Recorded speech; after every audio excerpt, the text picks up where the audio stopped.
Hi guys, ఈరోజైతే మీకు ఒక సూపర్ టేస్టీగా ఉండే డబల్ చీజ్ ఎగ్ చపాతీ వ్రాప్ని అయితే తీసుకొచ్చేసాను. ఇది డైట్ చేసే వాళ్ళు కూడా తీసుకోవచ్చు. అలాగే మార్నింగ్ టైం పిల్లలకి మంచి బ్రేక్ఫాస్ట్కైనా, లంచ్ బాక్స్కైనా, డిన్నర్కైనా ఎనీ టైం తినొచ్చు. సో టేస్ట్ కూడా సూపర్గా ఉంటుంది. మిక్సింగ్ బౌల్లోకి బ్లాక్ పెప్పర్, రుచికి తగినంత సాల్ట్, పసుపు, 2 ఎగ్స్ని బ్రేక్ చేసి వేసేసుకోండి. బీటర్తో బాగా బీట్ చేసి పక్కన పెట్టుకోండి. ఇప్పుడు ప్యాన్లోకి రోటీని వేసి 2 సైడ్ కాల్చుకొని పక్కకి తీసేసేయండి.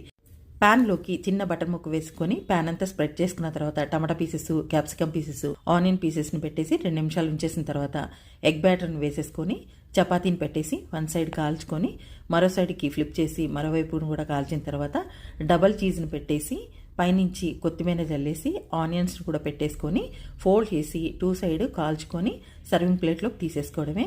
సో లంచ్ బాక్స్ అయినా, వెయిట్ లాస్ అవ్వాలన్నా కానీ ఈ ఒక్క వ్రాప్ని తింటే చాలు, టేస్ట్ అయితే అదిరిపోతుంది. మీరు ట్రై చేయండి. మీకు ఎవరికైనా తెలిసిన కామెంట్ చేయండి. థ్యాంక్స్.